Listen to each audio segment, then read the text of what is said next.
बदल तो न जाओगे सबकी तरह तुमसे बदल तो न जाओगे दुनिया बदलती है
हेलो ओ तू दीवाना पागल मेरा हो गया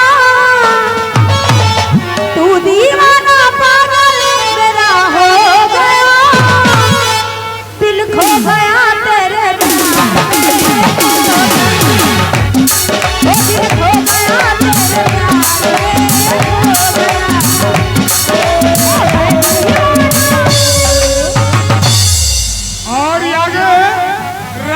कुमार नेताजी ग्राम सभा धर्मपुर और इनकी तरफ से 50 रुपया है। नाम क्या बुलाना है आपको? शरीफ भाई जहाँ कहीं भी हो आकर के राजकुमार नेताजी से मुलाकात कर ले। राजकुमार नेताजी के तरफ से 50 रुपया दिए हैं और क्या शरीफ इसी मेले में खो गए हैं और नेता से मुलाकात कर लो। जहाँ हो शरीफ कहीं चले जाओ चले जाओ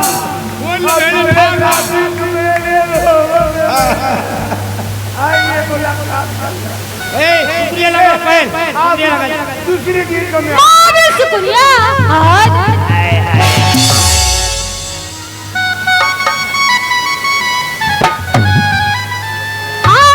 भर दो तेरी मैं बाहर से तेरी हमेशा मुझे यूं ही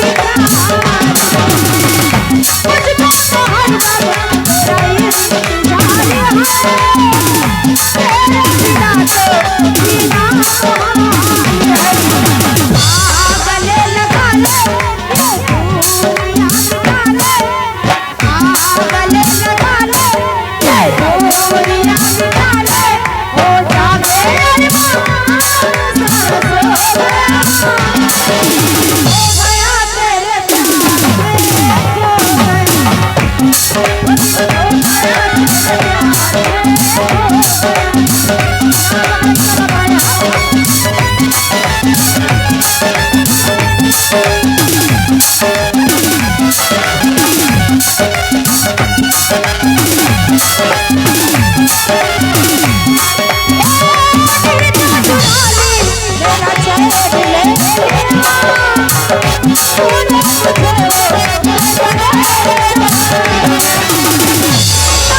हेलो हो आखिर तुम्हें आना है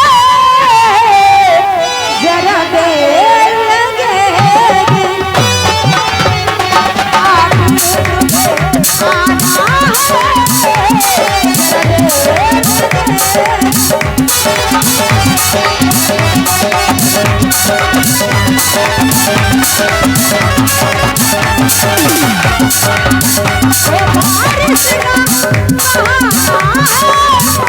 बारिश का बहाना है जरा देर लगेगी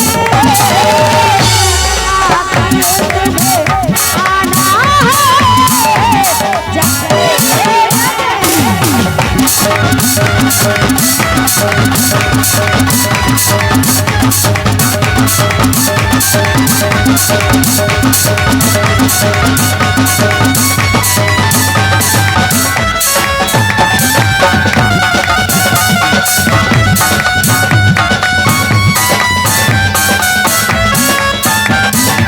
तो हम दर्द मोहब्बत का मिटा सकते हैं लेकिन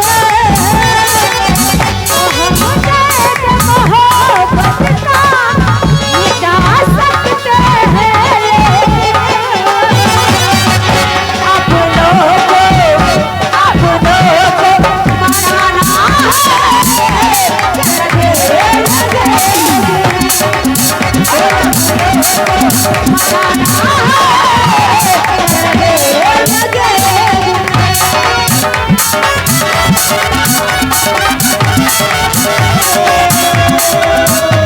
और ये फिर वही आ गए नीतू जी। राजकुमार नेता धर्मपुर की तरफ से 50 रुपया है। शरीफ भाई जहाँ कहीं भी हो वो आकर के राजकुमार नेताजी से मुलाकात कर वो गए अपने घरे गए और गाने की फरमाइश है कि एक दिल दिया है ऐसा। अरे नेता का आदमी घर का भागा नहीं मैं शुक्रिया हाँ गए